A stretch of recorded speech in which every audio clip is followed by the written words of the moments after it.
जंगो शाही मां खे अपडेट कंदा हलो। रिपोर्ट कर रहा है हुजूर अहमद ब्रोही।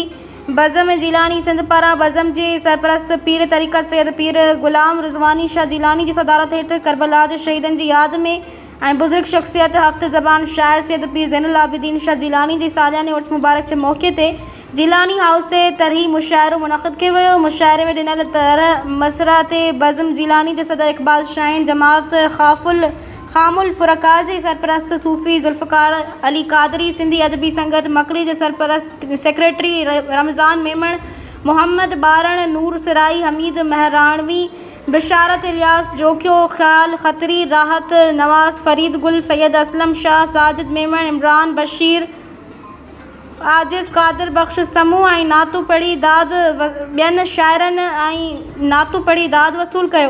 और मौके ते बज़म के सरपरस्त आला हज़रत सैयद पीर गुलाम रिज़वानी शाह जिलानी चो तो यज़ीद हर दौर में मौजूद है पर इमाम हुसैन अलैहिस्सलाम की कुर्बानी के नथो विसारे सके। चंदासीं लाज़वाल कुर्बानियों अॼु भी इस्लाम के ज़िंदा रखियो है।